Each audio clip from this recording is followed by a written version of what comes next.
tubaye ikaze kuri Souvenir na Fanny TV. Ase Souvenir, uyu munsi nubwo turi kuganira ariko tuba turi kuganira tutirengagije yuko hari ibibazo. Ese twagiye twumva kenshi uvuga ngo ngiye kwimuka ariko still nawe uracyari hahandi n'ubundi wari utuye. Impamvu Andi abantu bagiye babikugiramo inama nyinshi.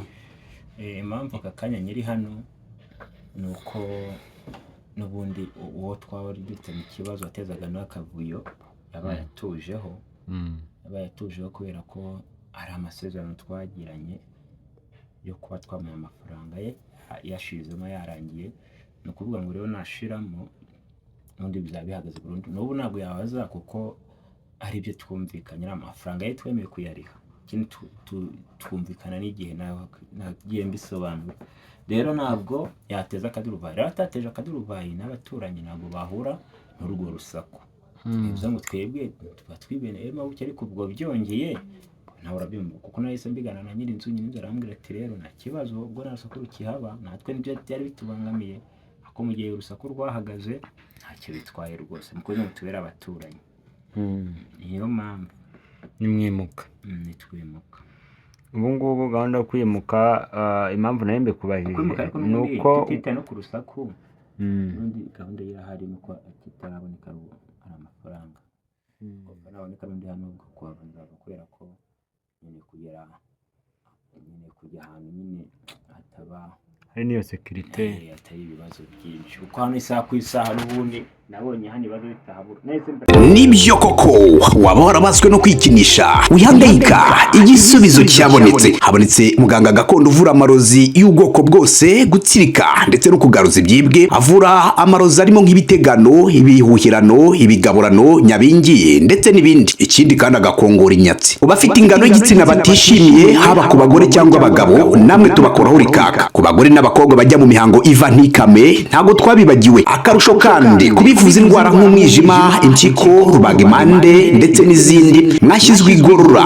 Kuba ari imahanga namwe mwihangayika mwibaza uko imiti iraza kubageraho, kuko tugezaho imiti yacu kandi mu gihe gito cyane. Ku bindi bisobanuro ushaka kuvugana na muganga gakondo, wamubariza kuri nimero ya telefone ikurikira. Ku magara yawe hakiri kare hatatagutenguha di. Twongeye kubasuhuza mwe mukurikirana ibiganiro byacu bigiye bitandukanye. Ni Mbubi nanone wongeye gutembera muri iyi mihanda ya Kigali zenguruka, ariko sinsiba gukata ku buvandimwe ko ababa mu nsaba ni benshi bambwiye ati Souvenir amakuru ye bimeze bite. Muvuga ati reka makate ndebe niyo twaganira iminota 10 yonyine bihagije mamumenye amakuru abantu batafite nimero ye cyangwa abantu n'ubundi bamukurikirana kuri channel ya YouTube yabo. Ikindi nanone hari ababambaza ngo Fanny se bimeze bite. Nawe rero yo yicaye hano imbere, Fanny naho hari abamuhagarariye muri makeya, nawe ibibazo twakabije Fanny naba hari kugira ngo abisubize. So kadutangire tumuha ikaze nkawe Souvenir, bimeze bite ubundi muri makeya? Meze neza. Urabona ko urebeye n'inyuma urabona ko nari ibintu nubwo dusuye bwije. Madamu nawe asanze ari ku muhanda rutunagiye guhaha gutunganya nijoro. Gusa nyine meze fresh, ndashima Imana, ibintu ni okay. Uretse kuba navuga ati wenda aka kabazo ka wa musore ko nyine karimo, ariko ubundi mu buzima busanzwe ndashima Imana. Uretse ko ikindi kintu nuko gitunguranye cyangwa se wenda utaruzi, nuko n'ubundi wa mumere yatangiye nawe kuba yateza ikindi kibazo. Nuko nabitira ngo mbe nabishyira ku karubanda cyangwa nabibabwira byose, ariko abasenga mu dusengere kubera ko turi mu bigeragezo. Haje ikindi kinyoma, nimba ntakite kinyoma, nimba ari ukuri simbizi, ariko cyo mba ni hatari kabisa. Ibindi bibazo nibiba ngombwa nkabona birandemereye, nzabisobanurira abantu ko abantu ni inshuti, ni famille, nta kintu nabahisha, nta kintu batugira n'inama mu byo dukora bya buri munsi. Niyo mpamvu nanjye akenshi ariko uranze ugashishoza ukanze ukamenya se ibintu ndi kumva nkabyo. Noneho umuntu amvugaho umukobwa n'ibirebire man gusa umukobwa araje sinzi nimba arabamutumye sinzi nimba ari we ku giti cye ariko nyine ibigeragezo tugura n'ibigeragezo bitandukanye ariko kubera Imana twizeye ko bigomba kurangira bigakemuka.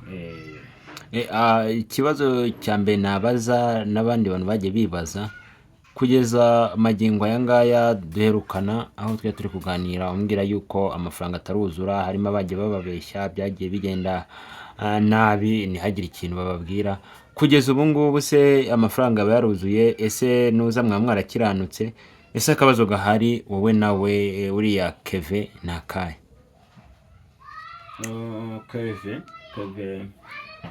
we byasaga nkaho byarangiye kubera ko namuhaye ayo nari mfite kuko yakomishwa na dutinda biba ngombwa ko afata ayo nari maze kugezamo ayari asigaye tuvugana ko ngomba kuyamugezaho. Igihe twavuganye rero cyo ntabwo kiragira ko yari yatwihanganiye abaduhaye iminsi kugira ngo tube tuyashaka, kandi kwa ko twari kumwe na bamwe mu bantu bakuru abayobozi bari turi hafi kugira ngo bamenye se bimeze tukwiye ikintu kibazo kivukamo. Kora no kuvuga ngo itariki mu gitaragira ikibazo, ariko nanone ntibikuyeho yuko nyine urumva ku bandi gushakisha turi kwitegura kwibaruka, numva gushaka imyenda, gushaka ibiki n'ibiki, atahivanga muri ibyo bibazo nyine nawe urabyumva no gusara muri mwese nta numwe ufite akazi Kigali, inzu nayo yinagamo bari danje. Ariko nanone ngiye bura ko akunda umuntu wizera Imana, ndi umuntu uba wumva ko kuba ndiho byonyine ari umugisha. Ejo bundi hari ibitangaza cyangwa se hari ibigomba kuba kandi byiza kuri twe, kuko ngewe ari ijambo nyine bavuga ngo ibigeragezo biza bihetse ibisubizo. Rero iyo mbitekereje gutyo bitarumva ko bishoboka, numva ko nyine nimba ndi mu bigeragezo ejo cyangwa se undi munsi runaka nzaba nishimye, nzameze neza, tuzaba duseka tumwenyura, nyine turi mu isi yacu nk'abandi bose bari mu rukundo cyangwa se bafite urugo. Ibyo ni ibintu abantu benshi bifuza kandi bakeneye kubona. Ese uretse wenda ko Fanny yagiye ku muhanda wenda tabashe kuba twaganira muri kumwe, Fanny ndabyibuka igihe duherukana ni umunsi mwe mwicaye ahangaha hashize iminsi 2 ahageze muri no rugo, ariko ngira ngo bitewe nuko yaramaze igihe kinini atari mu rugo hari uburyo yabyakiriyemo budasanzwe, avuga ati ngaruye ubuzima bwanjye buragarutse nkuko babivugaga.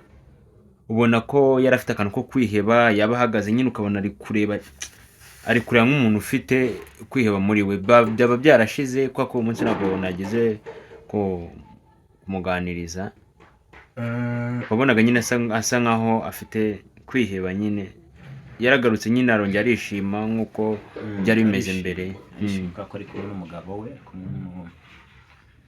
nanjye umukunzi we. Rero twebwe kurutwe hano mu rugo tumeze, umuntu ashobora no kudusura akabona turaseka atazi nyine twibereho dute, kubera ko twebwe ntabwo ibintu byacu kenshi dukunda no kubigaragaza. Ugasanga wenda byanaducanze ariko kaducanga busirimu. Busirimu rero ni kwa kundi nyine umuntu aho utabibona mwahura bitambukira n'ubimukekere, ariko ni ngewe ndi kumwe nawe numva ibyishimo ari byose mureba atarwaye. Uretse ko abadamu bakunda kurwara bakabara ni nk'abana, rero mbona atarwaye mbone nta kintu kibazo gihari, kuri njye numva rwose ari sawa cyane, numva nishimye, numva ari nta kibazo ibintu numva nyine urugo ari urwo. Mubona ari hano, mubona wenda ari gutunganya amafunguro turasuriye, nkabona nyine wenda tugiye gusenga, numva ngiye rwose urukundo ari urwo ngurwo, numva nyine abone narakerewe gushaka. Kuko buriya mobi urugo ni rwiza ariko rutarimo intambara. Urugo rutarimo intambara n'inzara ruba ari rwiza cyane, ariko iyo ibyo bintu bibiri bimaze kuhagera bitomba n'urugo hasi buri hari urugo rubura ibibazo ubundi rubaho oya nta rugo rubura ibibazo, ahubwo ibibazo nuko biba bitandukanye. ushobora usanga ibibazo twebwe dufite hari abifuza kumera n'uwo nkatwe, ahubwo ibyo bibazo bakabibona ntacyo bibatwaye. Mu gihe nyine nk'uko ubushobozi bugenda butandukana mu bantu n'ingo niko bigenda.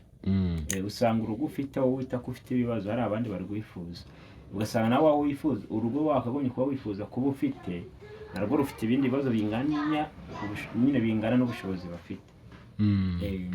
Nta muntu utagira ibibazo, ahubwo buri wese amenya ibye akagira ibye, ahubwo nyine bigatandukana mu kuntu bo babigaragaza. Reka ari umuntu ushobora kuba afite n'ibibazo wowe ntunabimenye, n'aka kanya wasanga ari umuntu uri kudukurikira wafite ibibazo byamucanze avuga ati mana umpe imbaraga zo kuramuka gusa. Mu gihe twebwe hari ibibazo byo kwishyura amadeni n'ibiki, wavuga ati mana mu mwuka ndamuka, bitewe n'uko hari abari kutura bari mu bitaro, hari abakoze impanuka, hari abapfushije, hari abafite abarwayi, hari abasohowe mu nzu, hari abari hanze y'igihugu noneho bo batabasha no gusubira iwabo. Twe twebwe twahita dusubira iwacu. Mani tuba turebwa n'abantu batandukanye bafite n'ibibazo bitandukanye. Ese buriya ubivuze gutyo mpita ntekereza hari nk'abantu usanga bakeneye ubufasha kandi natwe baradufasha.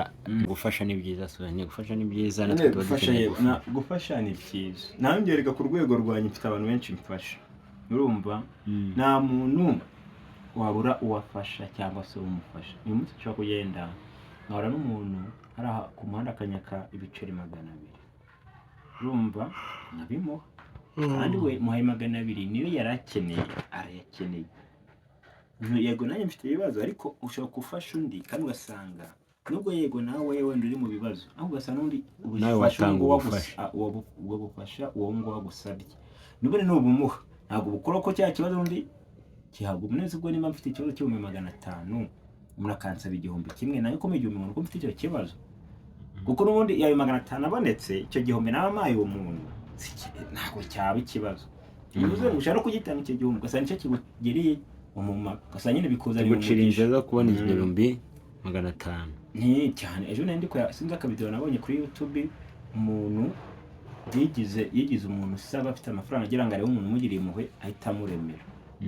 Arangije aragenda afite amafaranga mu ntoki yigira umuntu usabiriza, atega umumotari aramubwira ati ngeza ku bitaro by'i Masaka, urumva avuga ati umumotari uri bungire mu wakamara ifite 2,000 kuko kuva aho yari arajya i Masaka mu byari 2, ati ngewe ndahita muremera muhindura ubuzima, urumva. Arangije aragenda uwa mbere wakabiri wapagwa ku wundi wo ngo ahita byemera. Ese amafaranga akahita agura moto se, kuko icyo gihe umumotari we yari ari kuroba. Rero ari igihe ushaka kubanga gufasha umuntu kandi nawe biri gukuzana umugisha. Gufasha ni byiza, tuye dufashanya, yaba ngewe mfashe, yaba wowe ufashe, yaba uri kutureba afashe. Gufasha ni umuco mwiza rwose, kandi n'ibihombye nta muntu wahombye kuko yafashije. Ese Souvenir, uyu munsi nubwo turi kuganira ariko tuba turi kuganira tutirengagije yuko hari ibibazo. Ese twagiye twumva kenshi uvuga ngo ngiye kwimuka, ariko still nawe uracyari hahandi n'ubundi wari utuye. Impamvu kandi abantu bagiye babikugiramo inama nyinshi. Impamvu aka kanya nyiri hano ni uko n'ubundi uwo twari dufite ikibazo watezaga n'akavuyo yabaye atujeho. Yabaye atujeho kubera ko hari amasezerano twagiranye yo kuba twamuha amafaranga ye yashizemo yarangiye.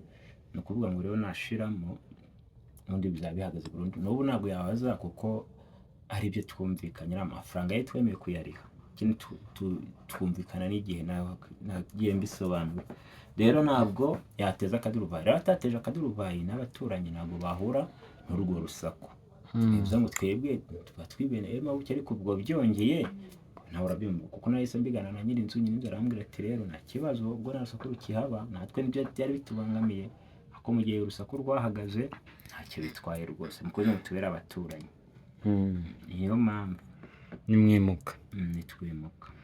ubu ngubu gahunda yo kwimuka impamvu nayo mbikubajije kwimuka ariko ni uko tutitaye no ku rusaku n'undi gahunda irahari nuko kitaraboneka ari amafaranga ubwo naboneka n'undi hano ubwo kuhava nzaza kubera ko nyine kujya ahantu nyine hataba hari n'iyo sekirite hatari ibibazo byinshi kuko hano isaha ku isaha n'ubundi nabonye hano ibibazo bitahabura nahise mbere yaho mwabonye umukobwa ngo namuteye nyuma yaho haza mama wacu haza mushiki wanjye haje ngo wowe spaningo ngo wazabivamo bisaba kumwigira ahantu mwimenyera ubuzima bwanyu nabona ko nta bushobozi nayo kwigira hanze y'igihugu ariko kwa ko ubushobozi bari danje mbe nico uko nzigira mu ntara impamvu nayo mubashije icyo kibazo ni uko hari akantu kamujeho tugitangira kuvuga yuko wowe nawe wanyu hari ibintu ari gutegura warangije gutahura uvuga ati ibi bintu ndaza kubiha impamvu nabivugaga ni ama message nakiriye kanyakirwa aturutse ku bandi kuba bari kubagita gute bari kagambane si kugambana gucura imigambi mibi nyine nk'uko bitewe no kubyumva rero ugasanga ibintu bari gushaka gukora akagambane ni bibi ndavuga rero ubwo mbimenye mbere ngomba kubyirinda kuko buri ugize amahirwe ukamenya ibyago cyangwa ukamenya ikibazo mbere y'uko kiba nawe nk'umuntu mukuru ushaka inzira zo kugira ngo ugihunge ugikwebe rero nanjye kuko nabimenye mbere ubu ngubu biragoye ko byazaza bimfata ariko byo ntabwo ndashaka ntabwo igihe kirajya ngo mbe ko nabishyira hanze ngo mbibwire n'abantu n'ibyo byose naho ariko nabyo biri mu byatuma wimuka ariko nabyo biri mu bishaka gutuma nigendera n'abahunga bose nkabasiga muri karitsiye zabo ubu ngubu se wenda usibye kuba uriya mugore wenda ari guca imigambi mibi wa mukobwa we duherutse kumva ngo twabonanye na Keve n'ibiki ibyo bintu byaba bifite ahantu bihuriye na Keve oya ntaho bihuriye ahubwo ibya ari ni byinshi hari ibindi rero bihuye no birimo Keve kuba ko Keve nyine mbona yacishije make ntashaka kubivugaho cyane ariko akaba ari andi makuru avuga ko nyine avuga ko hari ibindi bintu bitari byiza byihishe inyuma y'ibyo mwabonye ya wa mukobwa mwavuga ngo namuteye inda mbere y'ubukwe ngaje guteza rwaserera buriya bira rero cyo tuzi ko byarangiye kubura ntabwo byarangiye ahubwo buriya ibyo numvise ejo bundi ibyo nkubwira bijye utona nigendera nuko kitanye isano na mama wacu nanone na wa mukobwa mwabonye avuga ko namuteye inda ese uriya mukobwa koko none mwavuze ko namuteye inda ni inshuti ya hafi yuriya mubyeyi mama wacu uriya mugore none se uriya mukobwa koko inda yarayifite koko cyangwa inda ntabwo tujya kwa muganga ngo mbe namenya ngo arifite cyangwa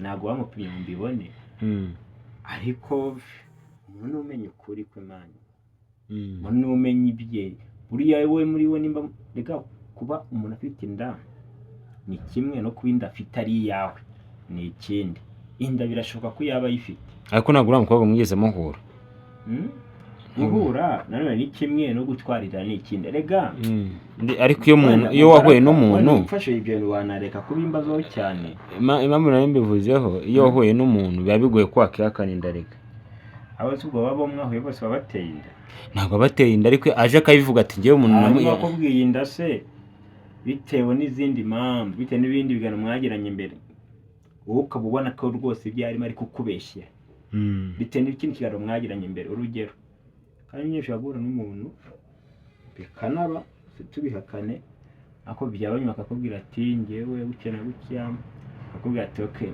ati none se ubu ugira amahirwe utanenda ubaye waranenda byagenda gutuma ati se nyine ngiye nerinda ukahita bati sawa kanze turebane ukatumva ko nyine ibintu agiye gukora bitewe n'ibyo nawe wamuganirije mbere bikaba nkaho mumeze nko muri mwihangana yaba kugira ngo akwicire izina cyangwa kugira kwihimiro bibaho kuba umuntu yakubeshyira inda kugira ngo akwihimiro cyangwa ushaka amafaranga cyangwa ashaka kwica izina ryawe cyangwa ashaka kwica ubukwe cyangwa ibintu nk'ibyo rero nawe yabikoze kugira ngo agire ibyo yangiza ntabwo yabikoze kuko inda ari yanjye nta nubwo nashaka kubigarukaho cyane, urabona haciyemo n'iminsi, ariko ibyo ngibyo namenye nkabimenya mbere nkaba nshaka kubyirinda, ntibiramutse bibaye nahita mutungwa n'ibindi bintu bibi cyane twirinze kuvuga hano kuri kamera. Ariko Souvenir ngewe nagushishikariza kubivuga kuko bituma hari abantu bakugira inama mbere ko ibyo bintu biba n'icyo wakora, akakubwira ati rero Souvenir, niba wenda urugero bavuze yuko bagiye kuzaza ari nijoro wenda bagatobora inzu bakagira urugero bakakugirira nabi, hari benshi bahita bakubwira uko wabigenza. Niyo mpamvu rega twicara tukaganira, nta kiri kintu mbangamije, ntabwo nshaka kugira ngo mbone views, mbajya ngo tuganire, ese wumve n'abantu bakugira inama, ese barakugira inama mu biki. Ibyo bintu tuba turi kuvuga n'ubundi uvuga ati bidasanzwe bihari, nicyo kintu cyonyine uyu munsi yaba ari nk'ingabo yagukingira, ni ukubimenya mbere. Rero igihe wabimenye uba ugomba no kubitangaza, ntabwo kubihisha, ntabwo numva ko aricyo gisubizo. Njye niko nabyumva, ni nako wenda ibyo bintu niba birimo ugasanga birimo umukobwa, birimo uriya mugore, harimo n'uriya mushiki wawe, bakomeje kugenda bacura imigambi itari myiza, ukaba uzi ko nyuma yaho hari ibindi bari gutegura kandi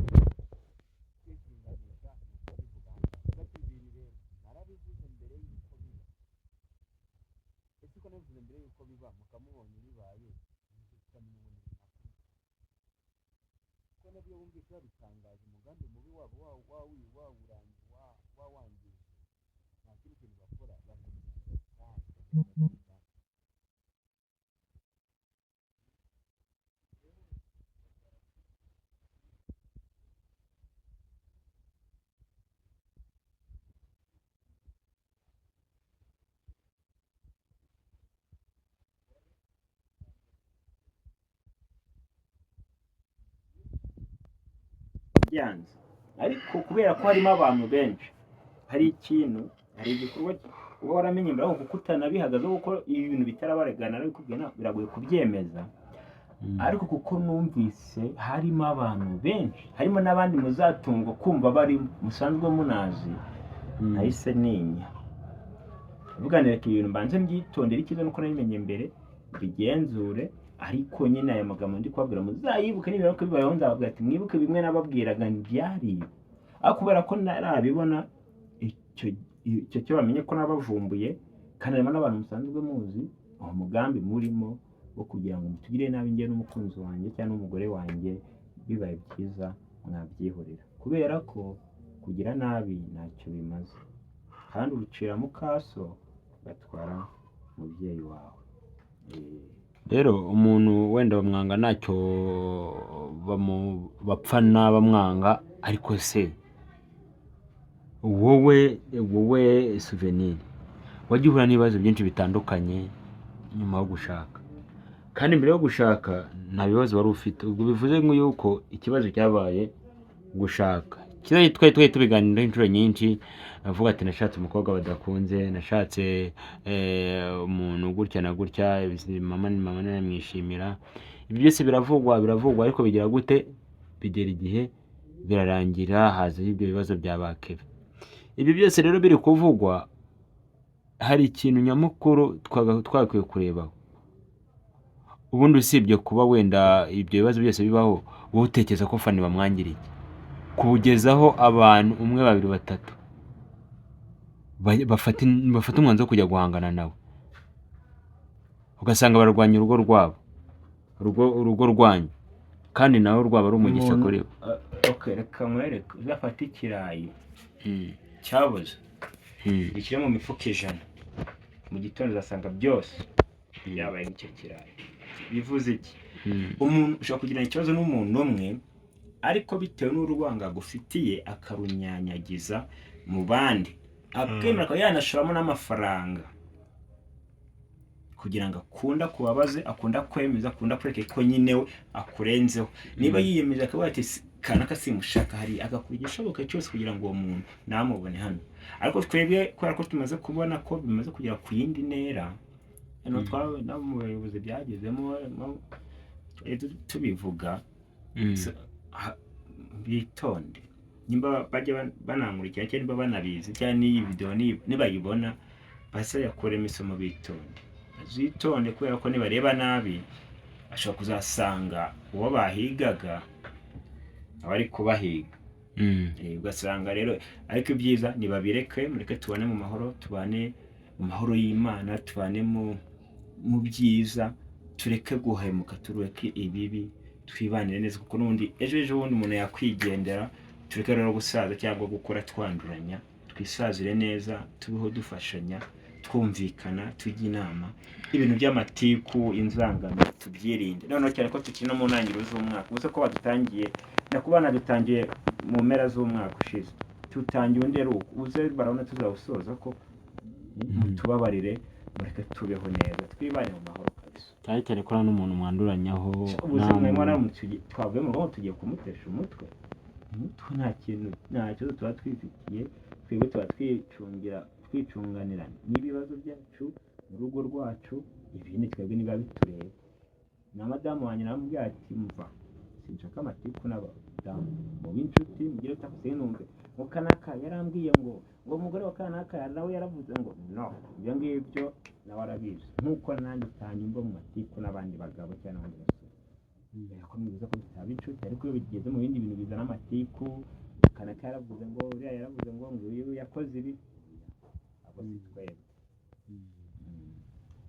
Ikindi kintu nagizeho amatsiko umuntu yigeze kumbaza, yarambajije ngo ese Souvenir ko ari gupanga kwimuka, akaba narabonye Fanny iwabo wa Souvenir bamukunda, ko hari amavideo yagiye asohoka cyangwa amafoto mwagiye nko mu rugo iwanyu, ukabona nyine bamwitayeho, bamufitiye urukundo, ugasanga nyine baramwakira nk'iwabo mu rugo. Hari nk'umuntu wambajije ese wazatubajije Souvenir niba ari gupanga kwimuka ari ukuva mu mujyi wa Kigali akaba yajya nko mu majyepfo aho avuka, akaba wenda ari guteganya ko yajya gutura aho yaba afite umutekano. Kubera ko nababwiye ko nazababwira aho nzimukira, mu nshuti zanjye bizabagora kuko abo ni inshuti zanjye nibo bafata iya mbere mu kumwimukira, cyabona itabavandimwe. Rero igishoboka ni uko nzakora ibintu byanjye mu ibanga. Dusoza uyu munsi tujyanye ikiganiro gisa nkaho ari kirekire, ariko tuvugemo iby'ingenzi,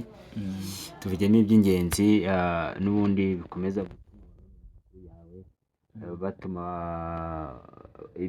ibibazo biba bikeya cyane, kubera ko ibyinshi uba warabishubije, igihe cyo kubisubiza kigera warabisubije. Reka dusoze rero, kandi ikindi mbasaba ni ukuba mwakora subscribe, mugakorana na comment kandi zigira inama abantu, kandi zikomeza kubaka sosiyete, cyane cyane kuri ba Souvenir. Nta bintu byo gutukana biba birimo, kuba gutukana kubyubaka. Niba ari umuntu ukoze ikosa, cyangwa comment mwubaka, mugira inama kandi muhanura, byaba byiza cyane. Turakomeza kuba n'ubundi mu biganiro byinshi bigiye bitandukanye. Ni mubi nanone ushaka kuntuma, ushaka kugira kenshi muzengurukira, cyangwa aho wabonye inkuru wamamagara nkahagera nkaba nayikora. Ariko ukibaza se naguhamagara kuri iyi nimero cyangwa mpamagara kuri iyi nimero, wamamagara kuri nimero 079 44 834 18. Iyo ni nimero wamamagaraho, dukomeza kubana mu biganiro bigiye bitandukanye. Twongere guhura ubutaha.